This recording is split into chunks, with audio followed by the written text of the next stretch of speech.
എന്തേനു ഇത്രയും കാലം അവനവന്റെ കുടുംബത്തിൽ കുത്തിയിരുന്ന് സ്വന്തം മക്കളുടെ മുമ്പിൽ വല്ലതും തരണേ എന്ന് നല്ല പച്ചമലയാളത്തിൽ കരഞ്ഞിട്ട് ഏതെങ്കിലും ഒരു മോൻ 10ന്റെ ചിലികാശ് തന്നിട്ടില്ലല്ലോ. ആ നിലയ്ക്ക് 125 ധാരാള, ബാക്കിയുള്ള 25 എന്റെ അവകാശ. കമ്മീഷൻ. അതെ, ഇതുകൊണ്ട് വല്ല ബൂസ്റ്റൊക്കെ വാങ്ങിച്ച് കഴിക്ക്. ചാള വറുത്തതുപോലെ വരുന്നത് എനിക്ക് കൊണ്ട് ക്യാമറയുടെ മുമ്പിൽ നിർത്തുന്നാണാവുക. 10 രൂപ കുറവുണ്ട് ചേച്ചി, ബാക്കി നാളെ തരണേ. നാളെ ഇവര് വിളിക്കണ്ടാ. അപ്പൊ ബാക്കിയുള്ളവർക്ക് 125 വെച്ച് നീ അങ്ങോട്ട് കൊടുത്താ മതി. ഇനി ഞാൻ ഇവിടെ നിന്ന് ഡയലോഗ് പറഞ്ഞ കരഞ്ഞു പോകും. ഉസ്മാനെ രക്ഷപ്പെട്ടോ. ദിവ്യ മോള് പിടി. മോക്കുള്ളത് സുന്ദരൻ. അല്ല, ഇതെന്താ 125? എന്റെ എക്സ്ട്രാ 100 എവിടെ? എക്സ്ട്രാ 100? നീ എന്റെ ഡബിൾ റോൾ അഭിനയിച്ച? അതെ ആനന്ദകുട്ടേട്ടാ, ഇങ്ങോട്ട് നമ്പർ ഇടല്ലേ. 3-4 കൊല്ലം മുമ്പ് ഇയാള് ചായപ്പൊടി കച്ചവടത്തിന് ഇറങ്ങിയപ്പോ അവിടുത്തെ ഓഫീസ് സ്റ്റാഫായി കയറി വന്നോളാം ഞാൻ. എന്തായിരുന്നു ഐശ്വര്യം, 3ന്റെ അന്ന് പൂട്ടിയില്ലേ?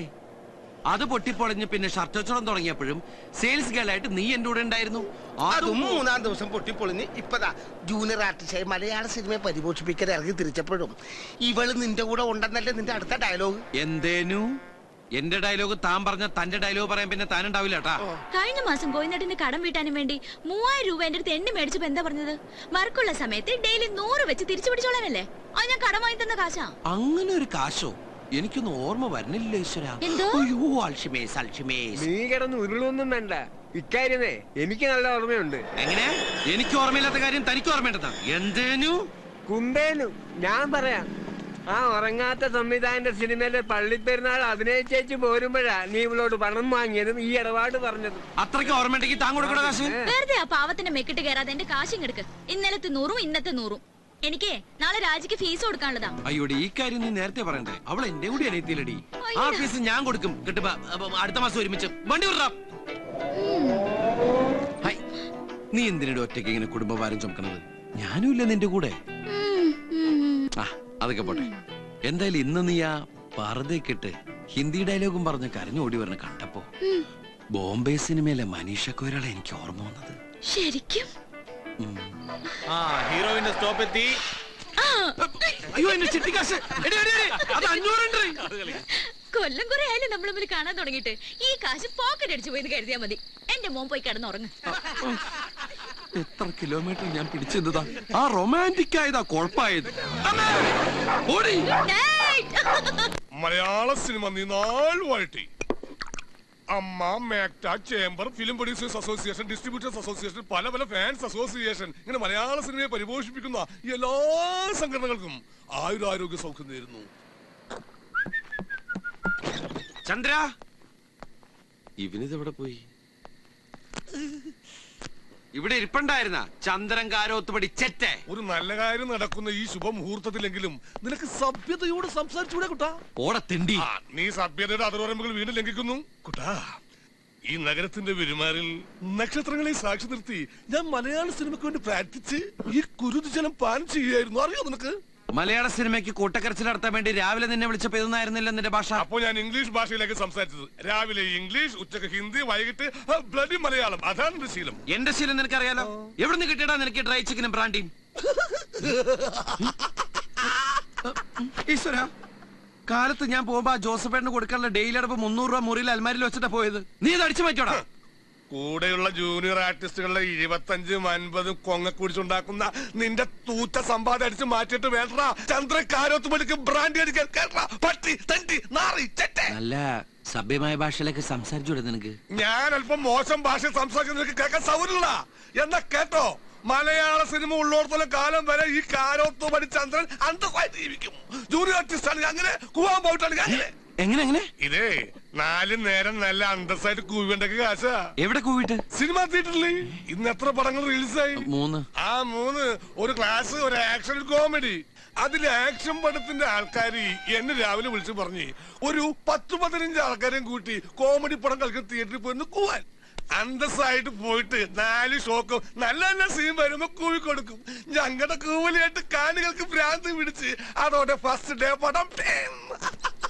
ഇതാ ബാക്കി കാശി. ഓരോരുത്തർക്ക് 250 രൂപയും ഒരു ഫുൾ ചിക്കൻ ബിരിയാണിയും. എടാ നാറി, ആ സിനിമയിൽ ജൂനിയർ ആർട്ടിസ്റ്റ് ആയിട്ട് നീ പോയി ഞാൻ നീട്ടില്ലടാ. അതിനെന്താ, നാളെ ഞാൻ അതിന് പ്രായച്ചിത്തം ചെയ്താ പോലെ. കോമഡി പടത്തിന്റെ ആൾക്കാരായിട്ട് ഡിസ്കഷൻ ചെയ്തിട്ടുണ്ട്. തലക്ക് 300 തരാന്ന് പറഞ്ഞിട്ടുണ്ട്. നാളെ ന്യൂൺ ഷോ മുതൽ ആക്ഷൻ പടം കളിക്കുന്ന തിയേറ്ററിൽ പോയി വൃത്തിയായിട്ട് പ്രായച്ചിത്തിന് പ്രായച്ചിത്തം കാശിന് Kashi. How are you my brain? Best തല, മാംഗ്ലൂർ മെയിലിന് വെക്കാൻ പറ്റിയ തല ആണല്ലോ. അങ്ങനെയാണ് കുട്ട. ഇനി നമുക്ക് കുറച്ചു കാലം ഈ വഴിക്കാർ പിടിച്ചു നോക്കിയാലോ? കണ്ട പ്രൊഡക്ഷൻ മാനേജർമാരെ തെറിയേക്കണ്ട, വെയിലും കൊള്ളണ്ട, AC തിയേറ്ററിൽ ഇരുന്ന് നല്ല നല്ല സീൻ വരുമ്പോ അങ്ങോട്ട് കൂവി കൊടുത്താൽ മതി. പിന്നെ തൊണ്ടക്കൽപ്പ കിച്ച് കിച്ചൊക്കെ ഉണ്ടാവും. അത് പിന്നെ ഏത് പണിയായാലും അതിന്റേതായി ബുദ്ധിമുട്ടൊക്കെ ഉണ്ടാവില്ലേ? ഫീൽഡ് ഏതാണെന്ന് ചോദിച്ചാ സിനിമ ഫീൽഡാന്ന് പറയും ചെയ്യാം. എന്താ നിന്റെ അഭിപ്രായം? എന്തായാലും ഇത്രത്തോളം നീ പ്ലാൻ ചെയ്ത് നിലയ്ക്ക് ഇനി ഞാൻ നിന്നോട് ഡയലോഗ് പറഞ്ഞ കരഞ്ഞു പോകും. അതുകൊണ്ട് ഇനി ഒരു മുറിയിൽ ഒരുമിച്ചുള്ള പൊറുതി നമുക്ക് ഇന്നത്തോടെ അങ്ങോട്ട് അവസാനിപ്പിക്കാം. നീ ഇവിടുന്ന് പോയാൽ ഞാൻ പട്ടിണി ചത്തു. ഞാനല്ല പോകുന്ന, നീ പോവും. ഞാൻ പോയാലും ഞാൻ പട്ടിണി ചത്തു പോവും. നിന്റെ ഷർട്ട് കീറും, നിന്റെ ഷർട്ട് കീറും. അങ്ങനെ ചന്ദ്രേട്ടന്റെ കുട്ടൻ നല്ല കുട്ടനാകും. ഒന്നുമില്ലെങ്കിൽ ജൂനിയർ ആർട്ടിസ്റ്റ് കളരിയിൽ കുട്ടന്റെ ഗുരു ചന്ദ്രേട്ടൻ. കുട്ടന്റെ മനസ്സും നൊന്തെങ്കിൽ ഈ ചന്ദ്രഗുരു ഇനി മലയാള സിനിമയെ നുള്ളി നോക്കില്ല. ജെസി ഡാനിയലാണ് സത്യം. നമുക്ക് നമ്മുടെ പഴയ ജൂനിയർ ആർട്ടിസ്റ്റ് പണി തുടരാം. നാളെ എവിടെ ലൊക്കേഷൻ? എന്താ സീൻ? സർക്കാർ ആശുപത്രി, മദ്യ ദുരന്തം. മാസ്റ്റർ ഡെലിവറി എല്ലാം പോയേ, എല്ലാം പോയേ, എല്ലാം പോയേ.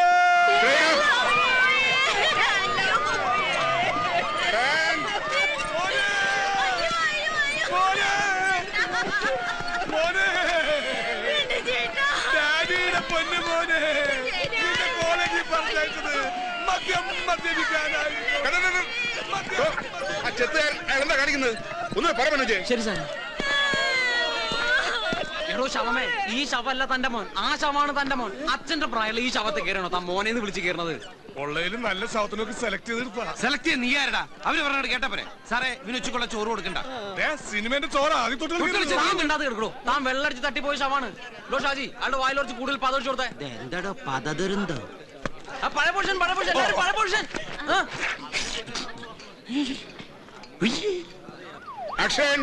ഈ പ്രൊഡക്ഷൻ കൺട്രോളർ എബ്രഹാം ഇങ്ങനെ സാറിന് വിശ്വസിക്കാം? നശിപ്പിച്ചു. ഫ്രെയിമിൽ കറിയുന്നതാണോ തന്റെ ഫോൺ വിളി?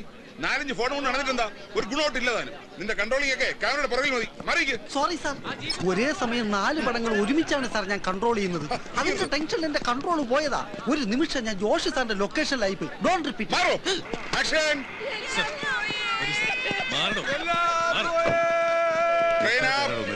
വരൂ. ലീഡർ മാറി വേറെ പാർട്ടി ഉണ്ടാക്കാൻ മോനെ. ഹലോ, അതെ ആനന്ദക്കുട്ടനാ. നാളെ സെക്രട്ടറിന്റെ പഠിക്കല് 50 പേരെ നിരാഹാരം കിടക്കാൻ വേണമെന്നോ? അതെ സാറേ, ഞാനിപ്പോ മരിച്ചു കിടക്ക. ഞെട്ടല്ലേ ഷോട്ടില്ല. ഞാൻ ഈ മരണത്തിൽ നിന്ന് ജനിച്ചതിന് ശേഷം വിളിക്കാം. രാജകുന്നുങ്ങളും. അപ്പൊ തല്ലിപ്പൊളി ഫുഡായിരിക്കോ?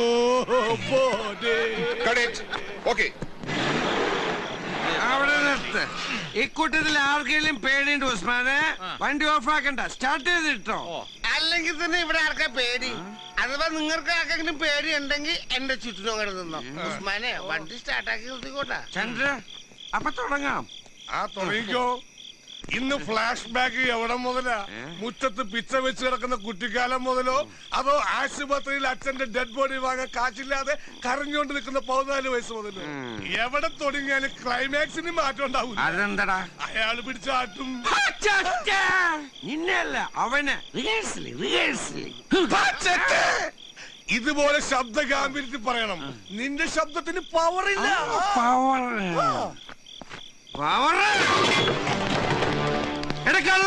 ഇറങ്ങി വേടാ. തുടക്കം കാലക്ക് മോനെ. ഓ, ഇവിടെ ഇരിപ്പണ്ട. കുടിക്കല, നല്ലോണം കുടിക്ക്. നാട്ടുകാരെ കൂട്ടുകാരൊക്കെ വിളിച്ച് ഒരുമിച്ചാണ് കുടിക്ക്. എന്റെ അച്ഛൻ കളപ്പുരക്കൽ രാഘവമേനോനെ പറ്റിച്ച് അടിച്ചു മാറ്റിയ കുറെ കാശുണ്ടല്ലോ നിന്റെ ബാങ്കില്. എടാ ചച്ച, എന്റെ അച്ഛൻ നട്ടുവളർത്തി ഈ ഒട്ട് മാവ്. ആ മാവ് വെട്ടിച്ചോളാ നീ. എവിടെ? എടാ, ഈ ഒട്ട് മാവിന്റെ ചോട്ട് തരരുത് വേണമായിരുന്നോടാ നിന്റെ ഒടുക്കത്തെ മോന്തല്. എണിക്കടാ, എണിക്കടാ. എന്താ കേസോട്ടത്? ഏതാ ഈ നാറികള്? നീ ഇപ്പൊ പറഞ്ഞ നാറികള് നിന്റെ അച്ഛന്മാർ. പേഴ്സണാലിറ്റി തൊട്ട് കളിക്കരുത്. എടോ, ഇലനക്കി നായയുടെ ചിറുനക്കി മുതലാളിമാരെ, നിങ്ങളിവിടെ അറിയണം ഞാൻ ഈ പറയണത്. ഇവനാദ്യം കുടിപ്പിച്ചെടുത്തും പിന്നെ കുളിപ്പിച്ചെടുത്തും. അതാണ് ഇവന്റെ സ്റ്റൈല്. അങ്ങനെ പണ്ടെന്റെ അച്ഛനെ കുടിപ്പിച്ചും കിടത്തി പിന്നെ കുളിപ്പിച്ചും കിടത്തി. കുടുംബം വെളുപ്പിച്ചിട്ട് ഒടുക്കം അച്ഛന്റെ ലിവറും പോയി തണ്ടപ്പടി വഴിയായിപ്പോ തണ്ടപ്പടിയുടെ കൂടെ സിംഗിടേറ്റ് നടന്ന ഇവന്റെ പേരിലേ ഈ തറവാട്. ഞാൻ പിച്ചു വെച്ച് നടന്ന എന്റെ തറവാട് അല്ലടാ. ചീറ്റിംഗ്. ആ ചീറ്റിങ്ങിന് പകരം നിന്നെ ഇവിടുത്തെ ചീറ്റിച്ചു വിടാനടാ ഞാൻ ഇവിടെ വന്നിരിക്കുന്നത്. എനിക്കടാ നിർത്തടാ. ഇപ്പൊ പലതവണയെ നിന്റെ അഭ്യാസം. അങ്ങനെ നിന്റെ തന്തപ്പടിയെ പറ്റിച്ച് ഞാൻ ഈ തറവാടും സ്വത്തും ഒക്കെ അടിച്ചു മാറ്റിട്ടുണ്ടെങ്കിലേ നീ കൊണ്ട് കേസ് കൊടുക്ക്. കണ്ടാ, സമ്മതിച്ച് അടിച്ചു മാറ്റി സമ്മതിച്ചവൻ. തോന്നിയാസം പറഞ്ഞോളാ പോലെ ഇറങ്ങി പോടാ. എന്റെ ഇറങ്ങി പോടാ. ക്ലൈമാക്സ് നേരത്തെ അങ്ങനെയാണെങ്കിൽ ഞാൻ ഇപ്പൊ പോവും. പക്ഷേ ഞാൻ ഇനിയും വരും. നിന്റെ കട്ടപ്പൊക കാണുന്നവരെ ഞാൻ ഇനിയും വരും. നിന്റെ ചതിയിൽ പെട്ട് കണ്ണീര് കൈയുമായിട്ട് ഇവിടെ കളിച്ചു തെരിഞ്ഞ് നടക്കണ എന്റെ അച്ഛന്റെ ആത്മാവിന് ശാന്തി കിട്ടാൻ ഞാൻ ഇനിയും വരും. എന്റെ അച്ഛന്റെ ആത്മാവാണ് സത്യം. Good night. ചേച്ചി, ചോറ് കുത്തി നിറച്ച് വെച്ചിട്ടില്ല. ആ പേരും പറഞ്ഞ് തിന്നാതെ പോരണ്ട. ഇത് ചേച്ചി എന്നും പറയുന്നതാ. തുറന്നു നോക്കുമ്പോ ലോഡ് ഉണ്ടാവും ചെയ്യും. കണ്ടേ, എന്നാ പിന്നെ മോക്കിത് മൂക്കിന്റെ മേലെ തൊട്ടൂടായിരുന്നോ? നിന്റെ മുഖം തെളിയാത്ത എന്താന്ന് എനിക്കറിയാം. എന്തിനാ സെക്കൻഡ് ഹാൻഡ് ആക്കുന്നത്? കുറിക്കാശ് കിട്ടി നമുക്ക് പുതിയ കമ്പ്യൂട്ടർ തന്നെ വാങ്ങിക്കാം. കൂട്ടുകാരികളുടെ മുമ്പിൽ നമ്മളായിട്ട് എന്തിനാ ചെറുതാവുന്നേ? ചെല്ല്. അച്ഛാ, ഞാൻ പോവാണേ. ശരി മോളെ. ബാത്റൂമിൽ പോകാൻ മടിച്ചിട്ട് ഒന്നും കഴിക്കാതെ കിടന്നാ പിന്നെ ആശുപത്രി പോയി കിടക്കേണ്ടി വരും. പോകാനുള്ള കഷ്ടപ്പാട് ആലോചിച്ചിട്ടാ മോളെ. ആ കഷ്ടപ്പാട് കുറയ്ക്കാനല്ലേ ഇതുവരെ ഇവിടെ വാങ്ങിച്ചു വെച്ചിരിക്കുന്നത്. ഇത് അതൊന്നുമല്ല, ഇത്രയും മടി കൂടിയിട്ടുണ്ട് പച്ചന്. വായിട്ട് കീറണ്ട, നിനക്കുള്ള ഭക്ഷണം എടുക്കണ്ട്. മനീഷക്ക് ഒരാളെ ഞങ്ങൾ എത്തി. മോളെ ഞാൻ കേട്ടു സൈറൻ. എടാ കുട്ടാ, ഒന്ന് കേറിട്ട് പോടാ. ചായ കുടിക്കാനായിരിക്കും. കടിക്കാൻ വല്ലതും കാണുമോ? പട്ടിയുണ്ട്. എങ്ങനെയുണ്ട് കലാകാരച്ച കിടന്നുള്ള അഭിനയൊക്കെ? ഒരു അവാർഡിന്റെ കുറവുണ്ടല്ലേ? കുഴപ്പമില്ല, നമുക്ക് പേ അവാർഡിലേക്ക് മാറാം. പക്ഷെ ക്യാഷ് അവാർഡ് കുറച്ച് ഇറക്കേണ്ടി വരും. നിന്റെ ഈ ഹ്യൂമർ ടച്ചുള്ള ഡയലോഗ് കേൾക്കാൻ വേണ്ടിട്ടാ ഒന്ന് കേറിട്ട് പോവാൻ പറഞ്ഞേ. അച്ഛനൊന്ന് പിടിച്ചു നടക്കാനുള്ള ആവത് ഉണ്ടായിരുന്നെങ്കിൽ വല്ല ആശുപത്രി സീനിലെങ്കിലും കൊണ്ട് കിടത്തായിരുന്നു. 5-6 തവണ നാടക നടനുള്ള സംസ്ഥാന അവാർഡ് വാങ്ങിയ ഒരു പഴയ ഹീറോ നമ്മുടെ കൂടെ ഉണ്ടാവാന്ന് പറഞ്ഞാൽ നമുക്കൊരു വെയിറ്റ് അല്ലേ? ആ നടന്റെ ചോരയിലുണ്ടായ മോള് ദിവസക്കൂലിക്ക് അഭിനയിക്കാൻ പോണതിന്റെ ക്രെഡിറ്റ് ആർക്കായിരിക്കും കൂട്ടാ? അത് അച്ഛനെ തന്നെ. അച്ഛനല്ല, ഈശ്വരനാ. ഇല്ലെങ്കിൽ നല്ല നേരത്ത് നാടക വണ്ടി കൂട്ടിമുട്ടി അമ്മയ്ക്ക് അങ്ങോട്ട് പോകേണ്ടി വരില്ലായിരുന്നു. അച്ഛൻ ഇങ്ങനെ കിടക്കേണ്ടിയും വരില്ലായിരുന്നു. അമ്മ ആഗ്രഹിച്ച പോലെ ഒരു വീട്, അതൊന്ന് മുഴുമിപ്പിച്ച് കാണാനുള്ള യോഗം കൂടി കൊടുത്തില്ല പാവത്തിന് ഈശ്വരൻ. ഓ, തുടങ്ങി ഞാൻ സെന്റിമെന്റ്സ് പറയാൻ. ഉള്ള നേരത്ത് വല്ല തമാശയും പറഞ്ഞിരുന്ന ആയുസെങ്കിലും നീട്ടിക്കിട്ടും. അതെ, ഇപ്പൊ തന്നെ എല്ലാം കൂടി ഒറ്റയടിക്ക് വിഴുങ്ങണ്ട. നേരത്തിന് വിളമ്പി തരാൻ ആളില്ലാത്തോണ്ട് പറഞ്ഞതാ. അപ്പൊ ശരി അച്ഛാ. പട്ടിപിടുത്തക്കാരുടെ കഥ വരെയാണ് നിന്നെ വിളിക്കാട്ടാ. നിനക്ക് 150 രൂപ 100 രൂപ വെച്ച് കമ്മീഷൻ അടിക്കണ നിന്റെ വാങ്ങിക്കുന്നുണ്ടല്ലോ. ഇതെന്താ വധുവരന്മാര് രാവിലെ തന്നെ ഈ വഴിക്ക്? സരസ് ഒന്ന് പച്ച പിടിച്ച് കണ്ട്. പച്ച സാരി, പച്ച ബ്ലൗസ്. ഒന്ന് പോ ചന്ദ്രേട്ടാ. നാളെ മുതൽ ജോസേട്ടൻ നിർമ്മിക്കുന്ന സീരിയലിന്റെ ഷൂട്ടിംഗ് തുടങ്ങുവാ. ഞങ്ങള് ലൊക്കേഷൻ ഒക്കെ നോക്കാൻ ഇറങ്ങിയതാ. എടാ ജോസേ, നീ നിർമ്മാതാവുമായോ? ഹീറോയിൻ സരസ് തന്നെ ആയിരിക്കും അല്ലേ? അതെ. ഏതായാലും നന്നായി. മെഗാ സീരിയൽ ആകുമ്പോ ഷൂട്ടിംഗ് കുടുംബജീവിതോട് ഒന്നിച്ചുകൊണ്ടല്ല. ഭർത്താവ് പ്രൊഡ്യൂസർ ആയതുകൊണ്ട് ഓക്കെ. ഇല്ലെങ്കിൽ ഒന്ന് പ്രസവിക്കാൻ വരെ മിനിമം 10 കൊല്ലെങ്കിലും കാത്തിരിക്കേണ്ടി വരും. അതല്ലേ ഞാൻ സീരിയൽ അഭിനയിക്കാത്തത്. ഓ, പെണ്ണിന്റെ പറച്ചില് കേട്ടാ കെട്ട് കഴിഞ്ഞിട്ട് അതിനു വേണ്ടി മുട്ടി നിക്കുവാന്ന് തോന്നുന്നു.